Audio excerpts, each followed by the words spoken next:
നമസ്കാരം, ഞാൻ ഡോക്ടർ ദിവ്യ. ഇന്നത്തെ ഹെൽത്ത് ടോക്സിലേക്ക് എല്ലാവർക്കും സ്വാഗതം. ഇന്നത്തെ ഹെൽത്ത് ടോക്സിൽ നമ്മൾ സംസാരിക്കാൻ പോകുന്നത് ഒരുപാട് പേരുടെ ഒരു കൺസേൺ ആണ്. നമുക്കിപ്പോൾ ഈ കഴുത്തിന് ചുറ്റും കക്ഷത്തിലും ഒക്കെ വരുന്ന പാലുണ്ണി എന്ന് പറഞ്ഞ ഒരു കാര്യം. ചിലർക്കത് മുഖത്തും ഒക്കെ വരാറുണ്ട്, പ്രത്യേകിച്ച് കണ്ണിൻ്റെ സൈഡിലും ഒക്കെ ആയിട്ട്. അപ്പോൾ ഇതിൻ്റെ കാരണങ്ങൾ എന്താണ്? ഇത് അരിമ്പാറയാണോ? ഇത് പടരുന്നതാണോ? അല്ലെങ്കിൽ മറ്റൊരാളിലേക്ക് ഇത് പകരാൻ സാധ്യതയുണ്ടോ?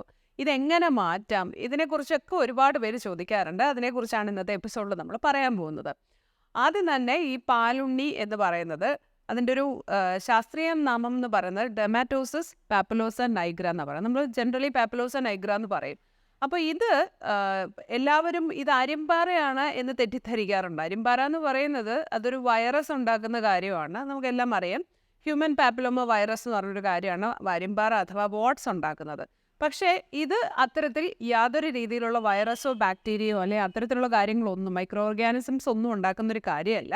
നമുക്ക് ജീവിതത്തിൻ്റെ ഓരോ ഘട്ടത്തിൽ പല കാരണങ്ങൾ കൊണ്ട് വരുന്ന ഒരു കാര്യമാണ്. അപ്പം അതിൻ്റെ കാരണങ്ങൾ നമ്മൾ തിരിച്ചറിഞ്ഞാൽ മാത്രമേ ഇത് എങ്ങനെ മാറ്റാമെന്നോ അല്ലെങ്കിൽ ഇത് വീണ്ടും വരാതിരിക്കാൻ നോക്കാനും പറ്റുള്ളൂ. ആദ്യം ഈ കാരണങ്ങൾ പറയുമ്പോൾ തന്നെ, പ്രത്യേകിച്ച് പാപ്പുലോസ നൈഗ്ര എന്ന് പറയുമ്പോൾ ഇതിൻ്റെ റീസൺസ്, എന്തുകൊണ്ട് ഇത് വരുന്നു എന്ന് ചോദിക്കും പറയുന്നത്, അതിൻ്റെ ഒരു ശരിക്കുമുള്ള കാരണം എന്ന് പറയുന്നത് അൺനോൺ ആണെന്ന് പറയാം. കാരണം ഇത് ഒരു വിഭാഗം ആൾക്കാർക്ക് ഇതുകൊണ്ട് വരുന്നോ ഇതുകൊണ്ട് വരത്തില്ലെന്നോ ഒന്നും പറയാൻ പറ്റില്ല. അപ്പോൾ ഏറ്റവും കൂടുതലായിട്ട് പറഞ്ഞു കേൾക്കുന്ന അല്ലെങ്കിൽ അറിയുന്ന ഒരു കാര്യം എന്ന് പറഞ്ഞാൽ ഇതിനകത്തൊരു പാരമ്പര്യ ഘടകം ഉണ്ടെന്നുള്ളതാണ്. അതായത് ഈ പാലുണ്ണി നമ്മുടെ വീട്ടിൽ അമ്മമ്മയ്ക്കോ അല്ലെങ്കിൽ അപ്പൂപ്പനോ അല്ലെങ്കിൽ നമ്മുടെ അമ്മയ്ക്കോ അച്ഛനോ ഒക്കെ ഉണ്ടെങ്കിൽ നമുക്ക് വരാനുള്ള ഒരു സാധ്യത ഒരു 45 മുതൽ ഒരു 55% വരെ കൂടുതലായിരിക്കും. അപ്പോൾ ഇതൊരു ശതമാന കണക്ക് വെച്ച് പറയണം. കാരണം ഇതൊരു കോമൺ ആയിട്ട് ഒരു ജനറ്റിക് സ്ട്രാൻഡ് അതിനകത്ത് കമ്മ്യൂണിക്കേറ്റ് ചെയ്യപ്പെടുന്ന ഒരു ചെറിയൊരു പഠനം അതിനകത്ത് നടന്നതിൻ്റെ പേരിലാണ് ഇത്തരത്തിലൊരു ഹെറിഡിറ്ററി ബേസ് അതിനകത്ത് പറയുന്നത്. ഇനി അടുത്തൊരു റീസൺ എന്ന് പറഞ്ഞു കഴിഞ്ഞാൽ, നമ്മൾ പ്രഗ്നൻസിയിൽ മിക്കവാറും ആൾക്കാർക്ക് കാണാറുണ്ട്. അതായത് പ്രഗ്നൻസിയൊക്കെ കഴിഞ്ഞ് എസ്പെഷ്യലി ഒരു 30s ഒക്കെ 30 വയസ്സിനൊക്കെ ശേഷമുള്ള ഒരു പ്രഗ്നൻസിയിലൊക്കെയാണ് കൂടുതലായിട്ട് കാണുന്നത്. അപ്പോൾ അത് കഴിഞ്ഞതിന് ശേഷം നമുക്ക് ഈ കഴുത്തിൻ്റെ സൈഡിൽ അതുപോലെ തന്നെ കണ്ണിൻ്റെ സൈഡിലും ഒക്കെ ചിലർക്ക് കാണാറുണ്ട്. നിർബന്ധമില്ല, ചിലർക്ക് കാണാറുണ്ട്.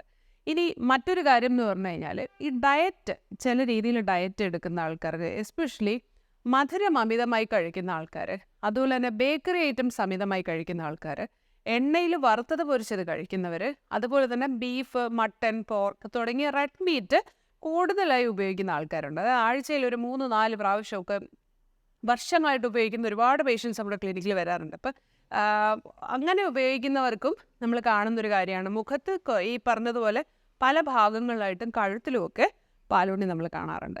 ഇനി പ്രത്യേകിച്ച് കഴുത്തിൻ്റെ ഭാഗത്തേക്ക് വരുന്ന ഒരു പാപ്പുലോസ എന്ന് പറയുന്ന അല്ലെങ്കിൽ ഈ ഇത്തരത്തിലുള്ള ഒരു കാര്യം എന്ന് പറഞ്ഞാൽ, ഈ കട്ടിയുള്ള മാല, ഫ്രിക്ഷനുള്ള എന്തെങ്കിലും കാര്യം, അല്ലെങ്കിൽ ഈ ഇഞ്ച അല്ലെങ്കിൽ ലൂഫ, ചകിരി, ഇങ്ങനത്തെ ഉള്ള കാര്യങ്ങൾ, സ്ക്രബ്സ് പോലത്തെ കാര്യം, അതൊക്കെ വെച്ചിട്ട് നല്ലതായിട്ട് തേച്ചുരച്ച് കുളിക്കുന്ന ആൾക്കാരാണെങ്കിൽ അവർക്ക് പ്രത്യേകിച്ച് കഴുത്തിൽ വരുന്നതായിട്ട് കണ്ടിട്ടുണ്ട്.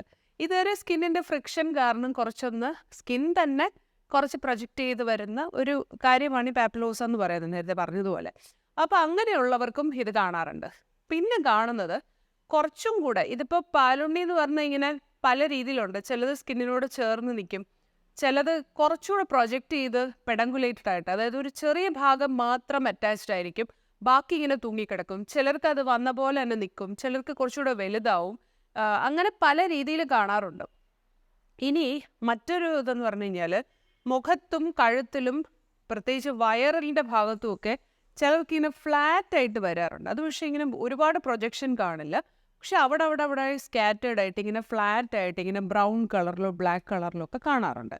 ഇത് കൂടുതലും നമ്മുടെ ഒരു ക്ലിനിക്കൽ എക്സ്പീരിയൻസിൽ കണ്ടിട്ടുള്ളത് യൂട്രസുമായിട്ട് ബന്ധപ്പെട്ട് അല്ലെങ്കിൽ ഓവറിയുമായിട്ട് ബന്ധപ്പെട്ട് അല്ലെങ്കിൽ ഫീമെയിൽ റിപ്രൊഡക്റ്റീവ് പാർട്സുമായിട്ട് ബന്ധപ്പെട്ട് എന്തെങ്കിലും ചെറിയ ചെറിയ ഇഷ്യൂസ് ഉള്ള ആൾക്കാർക്കോ, അല്ലെങ്കിൽ കുറച്ചുകൂടെ പ്രധാനം പറയുകയാണെങ്കിൽ ഫൈബ്രോയിഡ് ഉള്ളവരിൽ കാണാറുണ്ട്, ചിലർക്ക് PCOD ഉള്ളവരിൽ കാണാറുണ്ട്, എൻഡോമെട്രിയോസിസും അതുപോലെ അഡിനോമയോസിസ്, ഇങ്ങനത്തെ ഉള്ള കണ്ടീഷനിൽ നമുക്കിത് സസ്പെക്റ്റ് ചെയ്യുന്ന, അല്ലാതെ ഇത് എല്ലാവർക്കും നിർബന്ധമല്ല എങ്കിലും എനിക്ക് തോന്നുന്നു ഒരു 70 മുതൽ 80% ആൾക്കാർക്ക് ഇതുപോലുള്ളൊരു ഹിസ്റ്ററി, ചിലരിപ്പോൾ നമ്മൾ ഒരു ലേറ്റ് 60s അല്ലെ അങ്ങനെയൊക്കെ ആയിരിക്കും, 60 വയസ്സിന് ശേഷമൊക്കെ ആയിരിക്കും നമ്മൾ ക്ലിനിക്കിൽ കാണുന്നത്.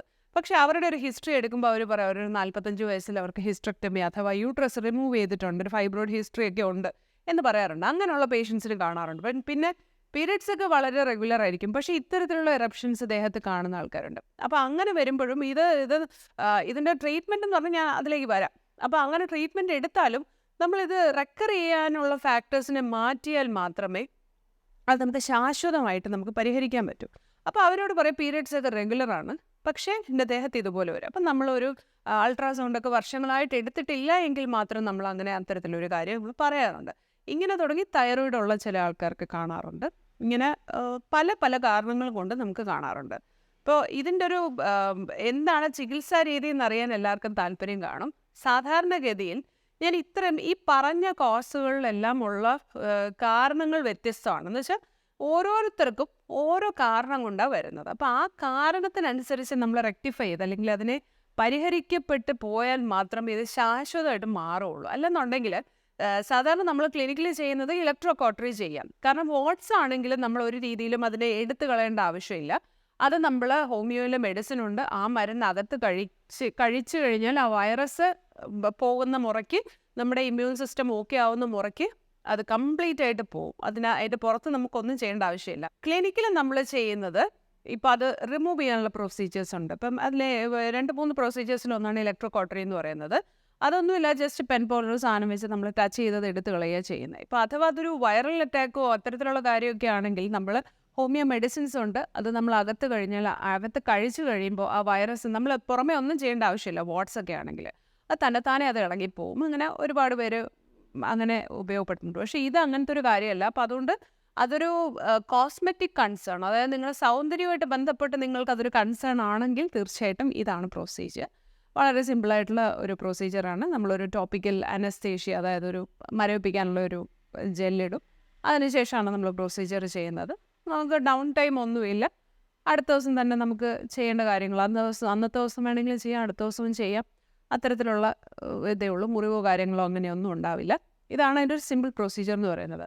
പിന്നെ നമ്മളിത് എടുത്താലും ഞാൻ പറഞ്ഞില്ല, നിരന്തരം വരാതിരിക്കണമെങ്കിൽ നമ്മൾ ഈ ഒരു ഡീറ്റെയിൽഡ് ആയിട്ടുള്ളൊരു കേസ് ടേക്കിങ്ങിന് ശേഷം ഇപ്പം സ്ത്രീകളാണെങ്കിൽ അവരുടെ ഏതെങ്കിലും ഈ പറഞ്ഞ മാതിരി യൂട്രസ്, ഓവറി അല്ലെങ്കിൽ അത്തരത്തിലുള്ള കാര്യങ്ങളെല്ലാം ഓക്കെ ആണോ, അതിനി എന്താണ് നമുക്കതിൻ്റെ തുടർ നടപടി, ഹോർമോൺ ഇംബാലൻസ് എന്തെങ്കിലും ഉണ്ടോ, അങ്ങനെയെങ്കിൽ അതിന് എന്താണ് തുടർ ചികിത്സ, ഇതൊക്കെ നോക്കിയിട്ട് അത് ശരിയാക്കിയാൽ മാത്രമേ ഇത് പിന്നെ വരാതിരിക്കുള്ളൂ. അതൊരു കാര്യം.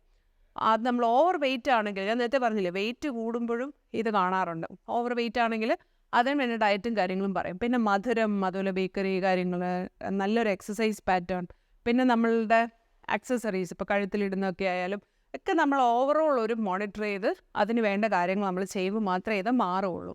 അപ്പോൾ ഞാൻ ഇന്ന് നമ്മൾ പറഞ്ഞ ഈ പാലുണ്ണി എന്ന് പറയുന്ന ഒരുപാട് പേരെ അലട്ടുന്ന പ്രശ്നമാണ്. ചിലർ വയ്ക്കും ഈ മോളെന്ന് പറഞ്ഞാൽ നമ്മുടെ മറുക തന്നെ ഉണ്ടല്ലോ, കുറച്ചുകൂടെ വലുതായിട്ട് വരും.